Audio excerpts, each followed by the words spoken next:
अच्छा, अब हम डिस्कस करने जा रहे हैं वर्क एंड एनर्जी का न्यूमेरिकल नंबर 2। न्यूमेरिकल का स्टेटमेंट है a body of mass 2.0 kg is dropped from rest position 5 metre above the ground. What is its velocity at height of 3.0 metre above the ground. मैं आप लोग को बार बार यही कह रहा हूं कि न्यूमेरिकल को सॉल्व करने के लिए सबसे जरूरी चीज स्टेटमेंट को समझना होता है। तो स्टेटमेंट का मतलब ये है कि लेट सपोज ये मेरे पास एक ऑब्जेक्ट है जिसका कुछ मास है 2 kg। ये जमीन के सरफेस से तकरीबन 5 मीटर हाइट पर है। जैसे ही हमने इसको छोड़ दिया तो इस तरह से ये नीचे जा रहा है। जब ये जमीन से 3 मीटर हाइट पर होता है तो बताइए उस वक्त इस मार्कर की या इस ऑब्जेक्ट की वेलोसिटी क्या होगी। हमने इस वेलोसिटी को क्या करना है, निकालना है। एक दफा फिर से मैं आप लोगों को समझा रहा हूं न्यूमेरिकल का स्टेटमेंट कुछ इस तरह से है कि लेट सपोज ये मेरे पास ग्राउंड है और ये ग्राउंड से अबो 5 मीटर हाइट है। कितना हाइट है, 5 मीटर हाइट है। यहां से एक ऑब्जेक्ट को जिसका मास है 2 kg, इसको जब हमने ड्रॉप किया तो ये नीचे की तरफ आ रहा है।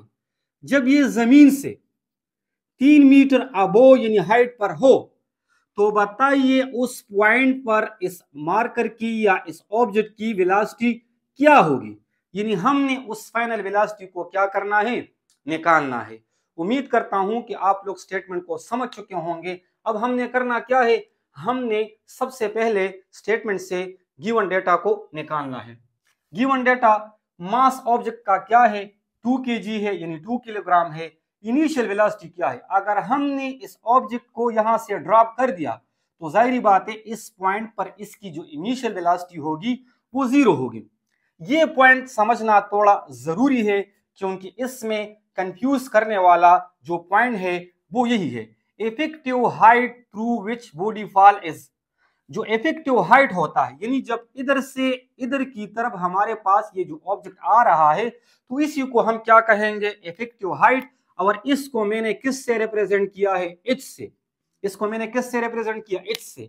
तो ये जो इफेक्टिव हाइट है ये किसके बराबर होगा, अगर हम इस टोटल से 5 मीटर से 3 मीटर को माइनस करूं तो मुझे ये इफेक्टिव हाइट मिल जाएगा जो कि बराबर आ चुका है 2 मीटर के। जैसा कि मैंने इफेक्टिव हाइट को मालूम करने के लिए 5 मीटर से 3 मीटर को माइनस कर दिया तो मुझे जो इफेक्टिव हाइट मिला वो बराबर है 2 मीटर के।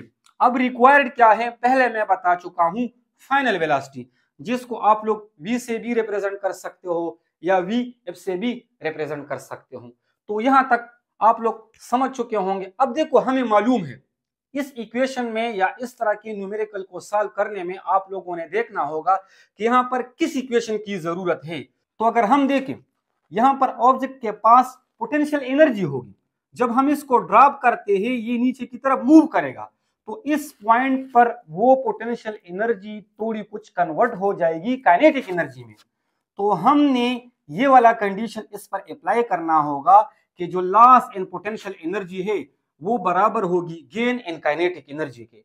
हमें मालूम है जो पोटेंशियल एनर्जी का इक्वेशन है वो बराबर होती है mgh के, और जो काइनेटिक एनर्जी है वो बराबर होती है हाफ mv स्क्वायर के।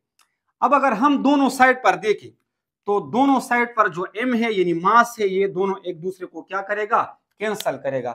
यानी हमने m पर बोथ साइड क्या कर दिया है, डिवाइड कर दिया है। क्या रह चुका है, gh is equal to half v square. अब मैंने इसके बाद इस इक्वेशन को थोड़ा कुछ रीअरेंज कर दिया है। अगर हम क्रॉस प्रोडक्ट करें तो 2 इस साइड पर आ जाएगा यानी 2gh बन जाएगा और इधर ओनली v स्क्वायर रह जाएगा। लेकिन हमने चूंकि v को निकालना है तो जिस चीज को भी आप लोग निकालना चाहते हो हमेशा से उसको हम लेफ्ट साइड पर रखते हैं, क्लियर। तो इसीलिए मैंने इस इक्वेशन को थोड़ा कुछ अरेंज करके इसका क्रॉस प्रोडक्ट करके तो v square is equal to 2gh के बराबर आ चुका है। अब हमने किस चीज को निकालना है, हमने निकालना है v को, यानी हमने v स्क्वायर को नहीं निकालना है, हमने v को निकालना है। तो किसी न किसी तरीके से हमने स्क्वायर को खत्म करना है। इसका तरीका ये है कि taking square root on both side, यानी हमने दोनों साइड पर स्क्वायर रूट लेना होगा। जिस तरह से मैंने दोनों साइड पर यहाँ पर स्क्वायर रूट लिया है, ये जो स्क्वायर है, ये जो स्क्वायर है, ये स्क्वायर रूट के साथ क्या हो जाएगा, कैंसिल हो जाएगा। तो इधर हमारे पास v रह जाएगा और इस साइड पर स्क्वायर रूट 2gh। अब आप लोगों ने करना क्या है, 2 तो अपनी जगह पर आ जाएगा, जो g की वैल्यू है वो तो गिवन में नहीं है, लेकिन इतना आप लोग को पता होना चाहिए कि जब भी किसी न्यूमेरिकल में कांस्टेंट की वैल्यू आ जाए, तो अगर वो स्टेटमेंट में गिवन ना भी हो, खुद से आप लोगों ने उसको याद करना होगा। तो g की जो वैल्यू है वो है 9.8। फिर से मैं इस इफेक्टिव हाइट की तरफ आ रहा हूं। जो इफेक्टिव हाइट हमने निकाला था वो 2 मीटर था, क्योंकि असल कॉन्सेप्ट इसमें ये है।